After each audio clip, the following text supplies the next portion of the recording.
Salut, c'est Richard, c'est le RG Podcast Minimalisme. Aujourd'hui, c'est l'épisode 59 et on va parler d'aucun excès, juste l'essentiel. Putain, c'est bon comme titre, non? Tu peux toujours avoir une idée, la développer, en trouver les bénéfices. Puis en plus, tu vas pouvoir poursuivre ta quête. Tu vas pouvoir... je veux dire, ça va être vraiment de plus en plus intéressant.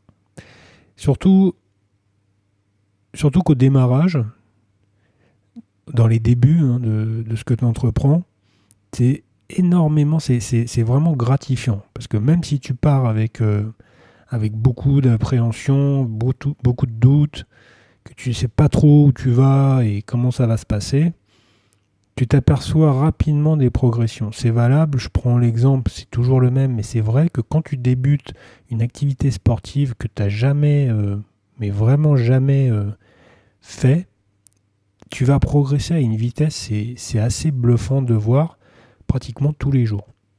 Tous les jours, tu vas régulièrement comme ça va aller très très vite en montée. Tu vas pouvoir, vraiment, si tu notes régulièrement, tu vas t'apercevoir des progressions, c'est assez bluffant.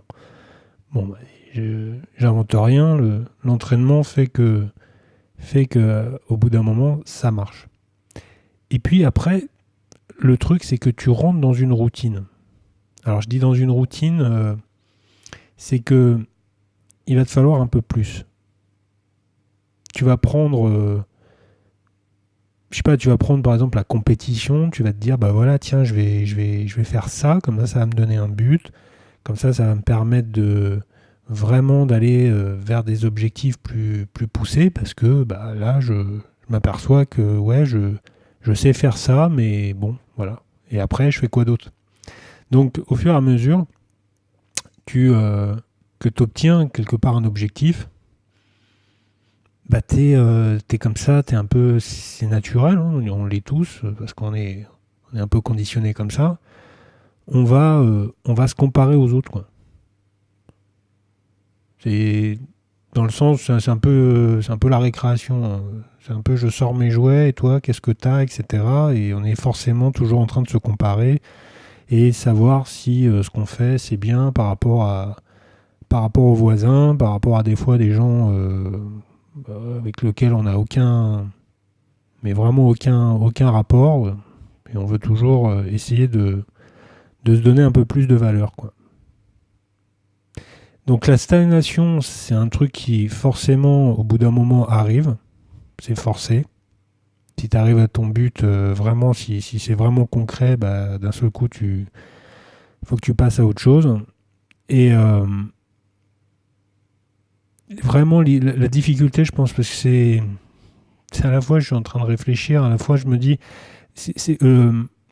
ne plus progresser, c'est quelque chose de très compliqué. Quand tu es habitué à faire une activité, quand tu as eu un projet, quand ça t'a vraiment poussé, quand ça t'a vraiment amené à te dépasser, etc., après, ne plus avoir de progression, ne plus savoir trop voilà, comment ficeler le truc et qu'est-ce que je vais faire après, tu vois, c'est un peu je sais pas, moi, c'est un peu le retraité qui se dit, bon, ben voilà, moi, j'ai été actif toute ma vie, maintenant, qu'est-ce que je vais pouvoir bien faire, quoi.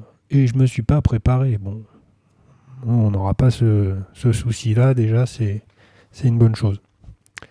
Il y a beaucoup de domaines. Il y a beaucoup de domaines comme ça où tu joues avec ce que tu as appris, avec tes acquis, et où tu peux trouver, je dirais, de l'intérêt de plus en plus. C'est-à-dire que t'es pas forcé, c'est ce que j'expliquais un petit peu sur les épisodes précédemment, hein, mais t'es pas tu peux avoir la possibilité de prendre des acquis dans une activité, dans ce que tu as fait de mieux, que tu penses être le mieux, et de les transformer pour faire autre chose, dans un autre domaine. Faut pas, le côté case, faut l'enlever. C'est pas utile. T'as pas besoin d'être catalogué. Faut que tu enlèves cette idée-là de ta tête, si c'est le cas, et te dire que tout est possible. Tout est possible dans le sens où il n'y a pas de frontière dans le travail, dans l'envie. Ça n'existe pas. C'est juste qu'il y a des gens, forcément, qui préfèrent dire non, non, mais c'est trop compliqué. Faut que ça soit trop compliqué. Parce que sinon, si on t'explique que tout ce que tu peux entreprendre est facile, mais d'un seul coup, qui est crédible? Ah bah lui, il fait un boulot qui est trop facile. Donc, on le prend un peu de façon légère, tu vois. On le prend un peu en se disant, bon, ça va pas être trop compliqué son truc, donc on va y aller, quoi. Mais si t'es bien avec toi-même, si tu te dis que dans n'importe quel environnement, dans n'importe quel boulot, tu peux faire le job, il suffit juste de te mettre dans des bonnes conditions, sans vouloir regarder la personne à côté en te disant est-ce que moi je suis meilleur ou je suis pas meilleur ou lui qu'est-ce qu'il vaut par rapport à certaines choses, il n'y a aucun problème. Moi le travail ça doit pas être une corvée, voilà.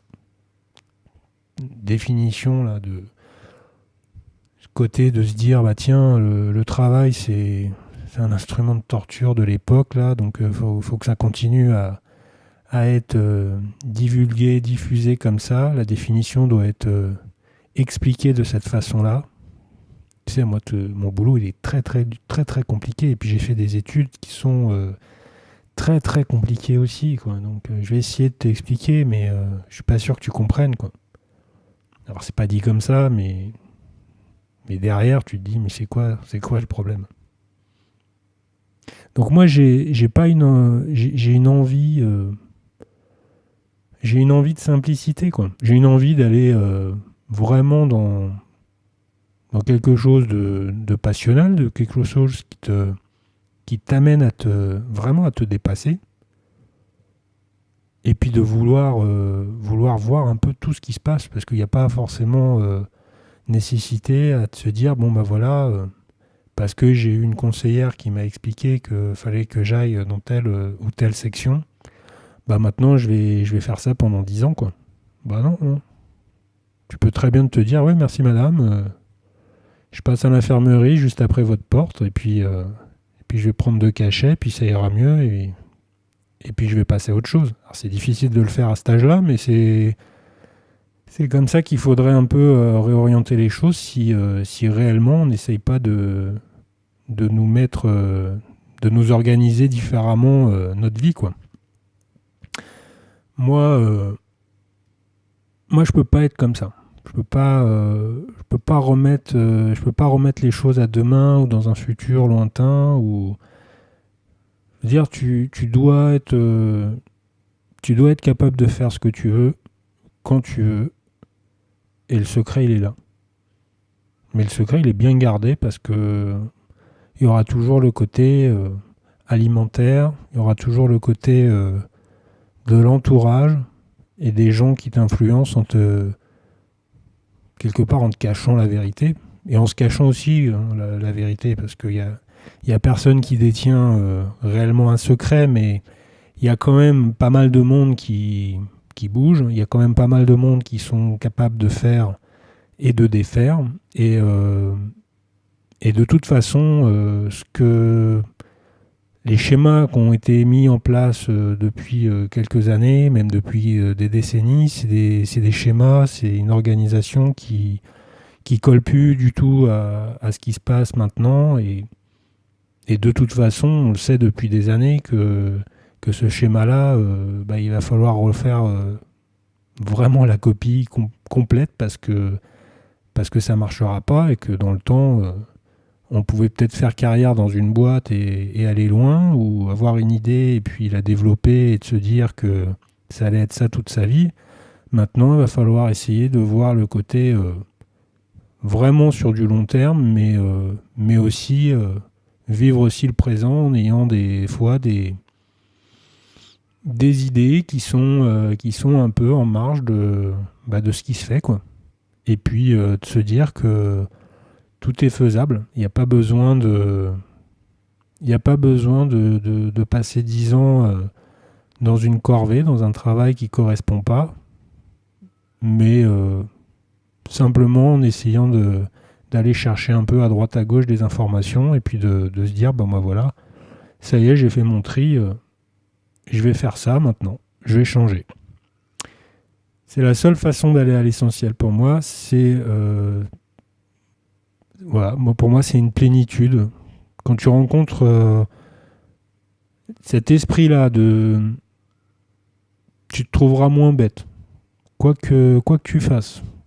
Si tu fais des vidéos et que t'es pas à l'aise, ou que tu discutes devant un public et que t'es pas à l'aise, tu seras moins agacé face aux critiques, tu seras moins en excès et tu trouveras vraiment l'essentiel de ce que tu veux faire et de ce que tu décides d'entreprendre surtout, quoi. Donc faut que tu décides un plan, faut que tu l'incorpores. Et faut prendre le rythme. Faut que tu prennes ton rythme. Et au bout d'un certain temps, mais c'est la simplicité, faut voir la simplicité dans tout ce que je suis en train de dire. Au bout d'un certain temps, t'arrêteras justement de perdre du temps. Perdre du temps et t'obtiendras vraiment davantage pour toi. T'obtiendras vraiment la possibilité de trouver autre chose que ce qu'on te propose. Alors il faut de l'organisation. Moi, je l'ai évoqué sur les quelques épisodes précédents. Si t'as pas eu l'occasion, je t'invite à les écouter. Si tu as une organisation, moi j'en ai une. J'ai envie de te proposer mon organisation. C'est une organisation qui parle beaucoup de minimalisme. Elle est constituée en 7 étapes parce que j'ai voulu la faire comme une semaine. Tu peux commencer quand tu veux. Le dimanche étant le meilleur jour pour débuter quelque chose, je trouve. Tellement rien à faire le dimanche que des fois on se dit tiens, faudrait peut-être commencer par cette journée-là. Donc tu l'écoutes, ça fait tu passes 7 audios comme ça sur 20-25 minutes une fois par semaine sur une semaine, et puis après tu peux essayer de le développer pour mettre en place une nouvelle organisation dans tes habitudes et dans ta vie.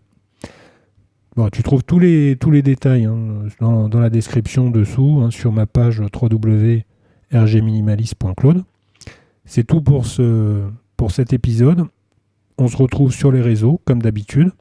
Et puis moi, je te dis à demain pour un nouvel épisode. Salut!